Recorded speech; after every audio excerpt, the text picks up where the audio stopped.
میرے وطن کی سیاست کا حال مت پوچھو، گھری ہوئی ہے طوائف تماش بینوں میں۔ آج سے کچھ عرصہ پہلے میں اسلام آباد میں جیو ٹیلی ویژن کے لیے رپورٹنگ کرتا تھا، تو مجھے ایک ملک کے سفیر نے بلایا اور بلانے کے ساتھ ہی اس نے کہا کہ ہم ابھی اپنے ملک میں پاکستان کے حالات سے متعلق تار بھیج رہے ہوتے ہیں اور تار وہاں پہنچتی نہیں ہیں کہ پاکستان کے حالات پیچھے سے بدل جاتے ہیں۔ سیم یہی صورتحال آج بھی ہمیں درپیش ہے۔ آج کی خبریں یہ ہیں اور گزشتہ ایک ہفتے کے دوران بڑی ڈیولپمنٹس ہوئی ہیں سیاست کے میدان میں، اور ہمیں یہ بتایا جا رہا ہے کہ اب حالات پہلے جیسے نہیں رہے۔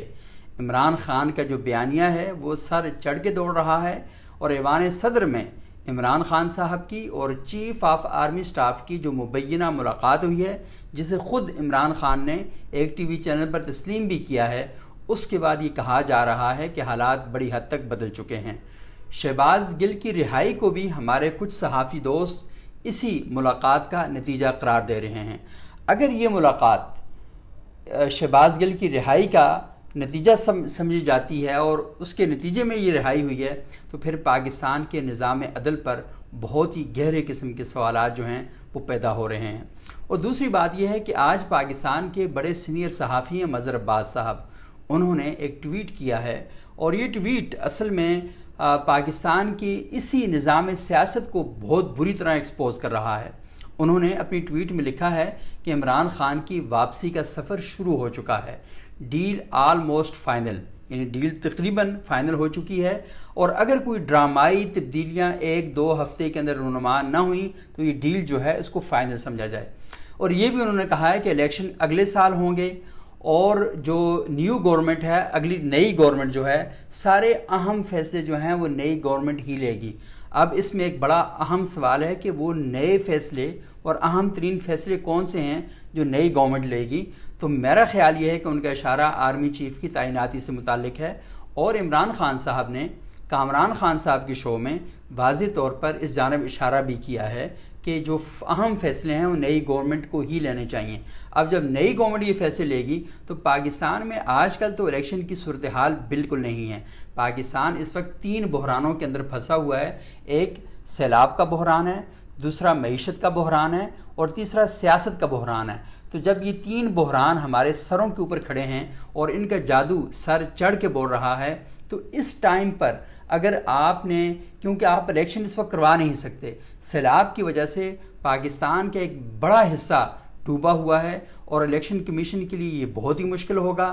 اور خود لوگوں کے لیے بہت ہی مشکل ہوگا جو اس وقت در بدر کی ٹھوکریں کھا رہے ہیں کہ اگر فوری طور پر الیکشن کا اناؤنسمنٹ کی جاتی ہے تو ان علاقوں میں الیکشن ہو سکیں۔ تو اب یہ مجبوری بن چکی ہے کہ اس سال الیکشن کا ہونا ناممکن ہے، الیکشن اب اگلے سال ہی ہوں گے۔ اور ویسے بھی متحدہ اپوزیشن ساری یہ بات کر چکی ہے کہ فوری الیکشن انہیں کسی صورت میں قابل قبول نہیں ہے، الیکشن اگلے سال ہی ہوں گے۔ اور عمران خان صاحب بھی اس بات پر بڑی حد تک اب آمادہ دکھائی دیتے ہیں، کیونکہ صورتحال ایسی بن چکی ہے اور ہمارے سامنے جو تصویر نظر آ رہی ہے اس میں فوری الیکشن نہیں ہو پا رہے۔ اب جب الیکشن ہوں گے اس کے بعد نئی گورنمنٹ بنے گی، تو جو نئی گورنمنٹ ہوگی وہ جتنے بھی اہم ترین فیصلے ہیں وہ نئی حکومت جا کر لے گی۔ لیکن اس کے ساتھ جو ڈیل میں طے پایا ہے بقول مظہر عباس صاحب کے، وہ یہ ہے کہ no more anti neutrals and anti U S narrative, یعنی اب امریکہ کے خلاف بھی نہیں بولا جائے گا اور نیوٹرلز کے خلاف بھی نہیں بولا جائے گا۔ یعنی ڈیل کا یہ بھی ایک حصہ ہے کہ آپ امریکہ کے خلاف بھی بات نہیں کریں گے اور اسٹیبلشمنٹ کے خلاف بھی بات نہیں کریں گے بقول مظہر عباس صاحب کے۔ تو اس کا مطلب یہ ہوا کہ وہ جو سازش کی ساری کہانی تھی اس کے اوپر پھر بہت سے سوالات کھڑے ہو جائیں گے۔ ایاز امیر صاحب اپنی کئی ویڈیوز کے اندر اور اپنے کئی پروگراموں میں واضح طور پر یہ کہہ چکے ہیں کہ یہ جو امریکی سازش کا بیانیہ ہے یہ درست نہیں ہے اور یہ سارا من گھڑت ہے، اور اس کے علاوہ خود D G I S P R بھی اس سازشی بیانیے کو ٹوٹلی مسترد کر چکے ہیں۔ لیکن اس کے اندر اب صورتحال یہ پیدا ہو چکی ہے کہ اس وقت جو وزیر اعظم کھڑے ہیں اور مسلم لیگ نون کی جو کیبنٹ ہے، پاکستان پیپلز پارٹی کی کیبنٹ ہے، ان کے اندر بھی اختلافات جو ہیں کسی حد تک ہمارے سامنے دکھائی دے رہے ہیں، وہ موجود ہیں، لیکن کیا یہ سوال مظہر عباس صاحب نے اٹھایا کہ P D M government too weak to resist, یعنی ان کے لیے وہ اتنی کمزور ہے کہ اس کو ریزسٹ نہیں کر سکتی، اور انہوں نے کہا کہ کیا وزیر اعظم اس ساری ڈیل کو، اس ساری موو کو ریورس کر سکتے ہیں؟ تو اس وقت صورتحال یہ ہے کہ پاکستان کے وزیر اعظم شہباز شریف صاحب بیرون ملک دورے پر گئے ہوئے ہیں، اور وہ وہاں پر جا کر سیلاب زدگان کے لیے اور پاکستان کے جو اکانومی کے حالات ہیں ان کو بہتر بنانے کے لیے اپنے تئیں اپنی حد تک کوششیں جو ہیں وہ کر رہے ہیں۔ عمران خان صاحب بھی سیلاب زدگان کی مدد کے لیے بڑے جو اناؤنسمنٹ ہے وہی کر رہے ہیں، اپنے جلسے بھی انہوں نے جاری رکھے ہوئے ہیں، لوگوں کو موٹیویٹ بھی کر رہے ہیں۔ لیکن اس کے ساتھ یہ بڑی ہی اہم بات ہوگی کہ اگر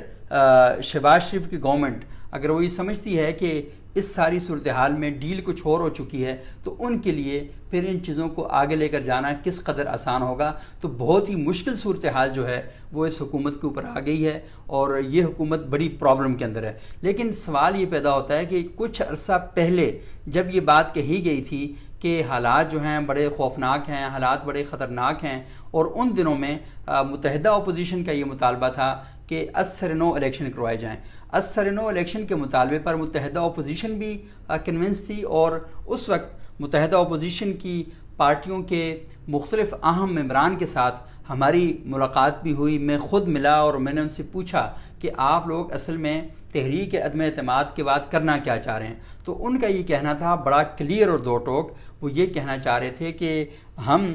2 مہینے کے اندر اندر یہ جو الیکٹرانک ووٹنگ مشین ہے اور جو الیکشن کمیشن جو اس کو ہم ریورس کرنا چاہ رہے ہیں، نیب کے اندر ترامیم چاہ رہے ہیں، نیب قوانین کے اندر، اور اس کے فوراً بعد ہم سارا معاملہ نگران حکومت کے سپرد کر کے، یعنی بجٹ بھی وہ چاہ رہے تھے کہ ہم نہیں پیش کریں گے، ہم نگران حکومت کے سپرد کریں گے۔ لیکن جو ہی عمران خان صاحب وزیر اعظم ہاؤس سے رات کو نکلے اور رات کو 8 گھنٹے انہوں نے نیند کی، صبح وہ اٹھے اور انہوں نے اپنے واٹس ایپ میسج پر پارٹی کے سارے لوگوں کو میسج کرنے شروع کیے، دن کو 12 بجے میٹنگ کال کی، اور 12 بجے کے بعد عمران خان صاحب نے پھر وہ دن اور آج کا دن آپ دیکھ رہے ہیں کہ عمران خان صاحب سکون میں نہیں بیٹھ رہے۔ سیلاب کی وجہ سے پورا پاکستان پریشان تھا، لیکن خان صاحب نے کہا وہ جلسے نہیں چھوڑیں گے۔ انہوں نے لوگوں کو متحرک کیا، سوشل میڈیا پر بہت بڑی کمپین لانچ کی، ان کے لوگوں نے بہت زیادہ ان کو سپورٹ کیا، ان کا ساتھ دیا، اور سب سے بڑی بات یہ ہے کہ عمران خان صاحب نے اپنے کارکنوں کے لیے بھی ایک بڑی ولولہ انگیزی اور جوش جو تھا وہ پیدا کیا۔ شہباز گل کے لیے وہ اس حد تک آگے بڑھ گئے کہ ان کے کارکنوں کو لگا کہ ان کا لیڈر ان کے لیے بہت آگے تک جا سکتا ہے، تو کارکنوں کو ایک بڑا حوصلہ ملا۔ تو اس سارے سنیریو کو دیکھتے ہوئے آپ یہ دیکھ سکتے ہیں کہ متحدہ اپوزیشن کو پھر اپنے جو ڈیسیژن تھے وہ تبدیل کرنے پڑے، کیونکہ اس کے بعد جو الیکشن ہوئے اس میں بھی عمران خان نے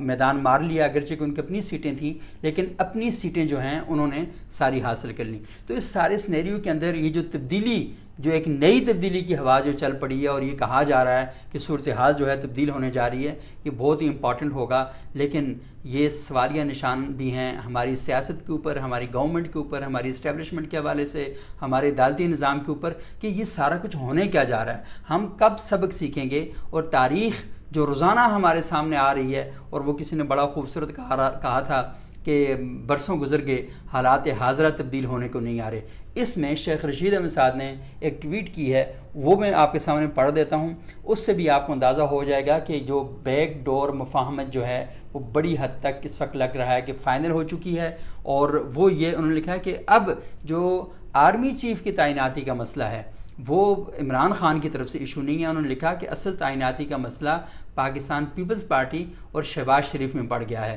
عمران خان خوبصورت سوئنگ کر کے الگ ہو گیا ہے، بلاول نے شہباز کے جہاز میں سمرقند جانا بھی پسند نہیں کیا۔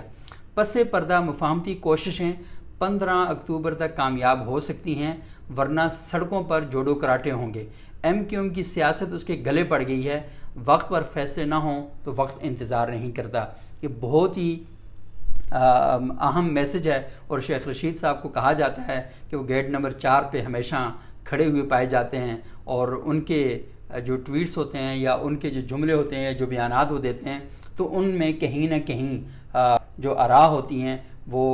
شامل ہوتی ہیں۔ تو شیخ رشید بہت عرصہ چپ تھے، اب اچانک سے وہ کھل کر سامنے آ گئے ہیں، اور آ کر انہوں نے بات چیت کرنا شروع کر دی ہے، اور بہت سے جو پلیئرز ہیں وہ سارے اس وقت ہمیں مارکیٹ میں اکٹھے دکھائی دے رہے ہیں، اور میدان صحافت کے وہ لوگ جو بہت زیادہ باخبر ہیں وہ بھی اس خبر کی اطلاع دے رہے ہیں، اس خبر کو کنفرم کر رہے ہیں۔ تو اس ساری صورتحال کو سامنے دیکھتے ہوئے جو ظاہری طور پر ہمارے سامنے ہے، یہ کہا جا سکتا ہے کہ وہ جو 6-7 مہینے پہلے تبدیلی کی ہوائیں چل پڑی تھیں، اب وہ تبدیلی کی ہوائیں ریورس ہونے کے لیے دوبارہ سے کسی جگہ سے اڑان بھر رہی ہیں۔